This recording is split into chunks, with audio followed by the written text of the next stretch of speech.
Good morning everyone. बच्चा अपन पढ़ रहे थे इंसेंटिव्स, जिसमें संगठन में एम्प्लॉयज़ को, कर्मचारियों को समय समय पर प्रबंधकों के द्वारा कई प्रकार के इंसेंटिव्स यानी प्रेरणाएं दी जाती हैं।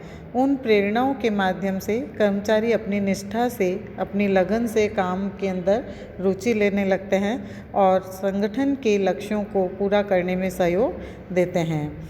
उसी के अंतर्गत कुछ अनुषंगी लाभ यानी फ्रिंज बेनिफिट्स भी संगठन में प्रबंधकों के द्वारा कर्मचारियों को दिए जाते हैं।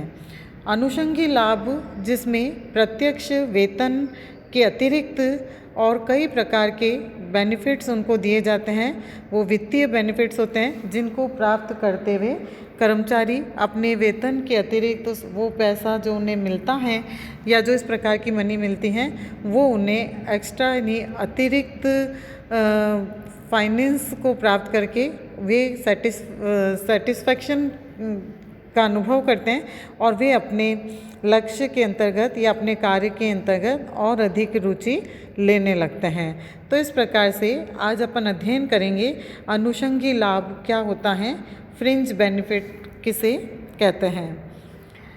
किसी उद्योग में कर्मचारियों को उनके प्रत्यक्ष वेतन के अतिरिक्त दिए जाने वाले लाभ अनुषंगी लाभ कहलाते हैं।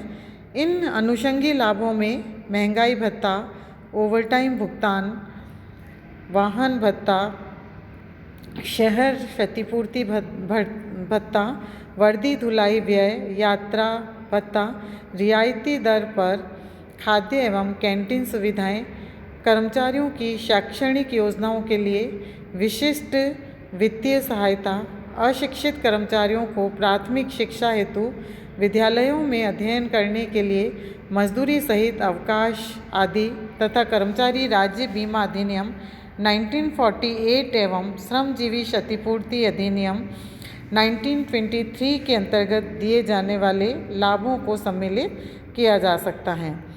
सन 1940 से यह शब्द अधिक व्यापक हो गया है।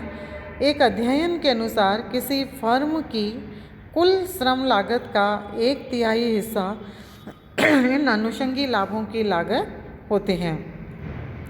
ये जो अनुषंगी लाभ फ्रिंज बेनिफिट्स हैं, ये कर्मचारियों को क्षतिपूरण के अतिरिक्त प्रदान किए जाते हैं।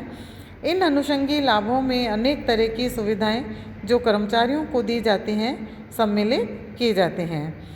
यहाँ यह ध्यान रखने योग्य बात है कि इन लाभों के लिए कर्मचारियों को अपने वेतन में से कुछ व्यय नहीं करना होता है, ये तो उनके वेतन की पूर्ति करते हैं। इस प्रकार अनुषंगी लाभों में अनेक तरह के भुगतानों को सम्मिलित किया जाता है, चाहे ये भुगतान व्यक्तिगत हो या सामूहिक, तात्कालिक हो या दीर्घकालीन एवं वित्तीय हो या अवित्तीय।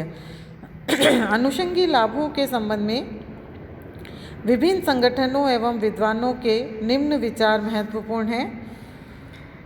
संयुक्त राज्य अमेरिका के चैम्बर ऑफ कॉमर्स ने सभी अनुषंगी लाभों की लागतों का एक द्विवार्षिक अध्ययन बायनियल सर्वे किया और इन लाभों को निम्न श्रेणियों में विभाजित किया, जैसे वैधानिक आवश्यक भुगतान, बेरोजगारी क्षतिपूरण, कार्य की दशाओं और वृद्धावस्था एवं उत्तरजीवी बीमा। इसी प्रकार से कर्मचारी सेवाएं जैसे पेंशन, बीमा, माल एवं सेवाओं आदि पर छूट। इसी तरह आराम का समय, दोपहर के खाने का समय, कपड़ों को धोने एवं बदलने का समय आदि के लिए भुगतान। कार्य नहीं किए गए समय का भुगतान जैसे अवकाश, छुट्टियां, वेकेशंस, छुट्टी के दिनों, हॉलीडेज और बीमारी छुट्टी एवं मतदान का समय आदि। विविध भुगतान जैसे लाभ सहभागिता, त्यौहार अधिलाभांश, सुझाव पारितोषण आदि। तो ये संयुक्त राज्य अमेरिका के चैम्बर ऑफ कॉमर्स ने इन सभी अनुषंगी लाभों की लागतों का सर्वे यानी अध्ययन किया और इन लाभों को इन श्रेणियों में बांटकर कर्मचारियों को वेतन के अतिरिक्त देने का प्रयत्न किया। फिलिपो के अनुसार संभवतः कर्मचारी सेवाएं अनुषंगी लाभों के एक अंग के रूप में सामान्यतः वर्णित की जाती हैं। यानी जो भी ये फ्रिंज बेनिफिट्स हैं तो ये एम्प्लॉइज़ के लिए, कर्मचारियों की सेवाओं के लिए उनका एक जो लाभ है वो उनका पार्ट होता है उनकी सर्विस के लिए। और इस प्रकार के अनुषंगी लाभों में कर्मचारी सेवाओं के अतिरिक्त अनेक चीज़ों को सम्मिलित किया जाता है। इसी प्रकार अंतर्राष्ट्रीय श्रम संगठन के अनुसार मजदूरी में सामान्यतः विशिष्ट लाभ जैसे चिकित्सा और अन्य सेवाओं के लिए प्रावधान के द्वारा या माल के रूप में भुगतानों के द्वारा जो अन्य वस्तुओं या सेवाओं के व्ययों के लिए मजदूरी के भाग का निर्माण करते हैं, वृद्धि करते हैं। इसके अतिरिक्त कर्मचारी सामान्यतः ऐसे लाभ जैसे सवेतन छुट्टी, सस्ती दर पर भोजन एवं सस्ते किराए के मकान आदि प्राप्त करते हैं। तो ये सभी अतिरिक्त लाभ जो मजदूरी में वृद्धि करते हैं कभी कभी अनुषंगी लाभों के नाम से जाने जाते हैं। यानी इस प्रकार के जो लाभ कर्मचारियों को दिए जाते हैं तो ये लाभ भी अंतर्राष्ट्रीय श्रम संगठन के अनुसार उनको फ्रिंज बेनिफिट्स यानी अनुषंगी लाभों के अंतर्गत ही माने जाते हैं और इस तरह के लाभ उनको कर्मचारियों को दिए जाते हैं। ऐसे लाभ जिनका रोजगार या मजदूरी से कोई संबंध नहीं है अनुषंगी लाभों के रूप में नहीं माने जाने चाहिए, चाहे ये लाभ कर्मचारी की संपूर्ण आय का बहुत बड़ा भाग ही क्यों ना हो। तो इस प्रकार के लाभों को हमेशा के रूप में नहीं लेकिन कभी कभी इनके रूप के अंदर माने जा सकते हैं, पर संपूर्ण आय के अंतर्गत इनको सम्मिलित नहीं किए जाने चाहिए। भारत के नियोजक वर्ग संगठन के अनुसार अनुषंगी लाभों में कार्य नहीं किए गए समय के लिए भुगतान, लाभ और अन्य अधिलाभांश, वैधानिक आधार पर आवश्यक भुगतान जैसे सामाजिक सुरक्षा योजनाएं, कार्य करने वाले व्यक्तियों का क्षतिपूरण, कल्याण संबंधता सहायता आदि तथा स्वैच्छिक योजनाओं जैसे सेवानिवृत्ति के उपरांत लाभ, चिकित्सा, शैक्षणिक, सांस्कृतिक और कार्य करने वाले व्यक्तियों की मनोरंजनात्मक आवश्यकताएं आदि के संबंध में सेवा नियोजकों द्वारा दिया गया अंशदान सम्मिलित किया जाता है। तो इस शब्द में मुद्रा तुल्य लाभ जैसे निःशुल्क बिजली, पानी, ईंधन आदि सुविधाएं जो कर्मचारियों को दी जाती हैं और सस्ती दर पर आवास एवं संबंधित सुविधाएं भी सम्मिलित किए जाते हैं। इसी तरह से श्री वी.के. शर्मा के अनुसार अनुषंगी लाभ वस्तुतः अनुरक्षण आवश्यकताएं हैं जो अभिप्रेरणात्मक आवश्यकताओं से भिन्न होती हैं, क्योंकि जो अभिप्रेरणा से रिलेटेड आवश्यकताएं हैं वे तो कर्मचारी अपने लेवल पर, अपने स्तर पर उन्हें पूरी करता है और वो उनकी रुचि के आधार, उनकी इच्छा के आधार पर भी होते हैं। पर लेकिन अनुषंगी लाभ एम्प्लॉय को संगठन के द्वारा दिए जाते हैं और उन लाभों को प्राप्त करके संगठन के कर्मचारी अधिक रुचि लेकर काम के लिए प्रेरित होते हैं। संयुक्त राज्य अमेरिका के राष्ट्रीय औद्योगिक सम्मेलन मंडल के अनुसार अनुषंगी लाभों में किए गए कार्य के समय के लिए अतिरिक्त भुगतान जैसे समयोत्तर, पारी अंतर, छुट्टी के दिन की प्रब्याजी आदि, कार्य नहीं किए गए समय के लिए भुगतान, कर्मचारी सुरक्षा के लिए भुगतान और कर्मचारी सेवाओं के लिए भुगतान सम्मिलित होते हैं।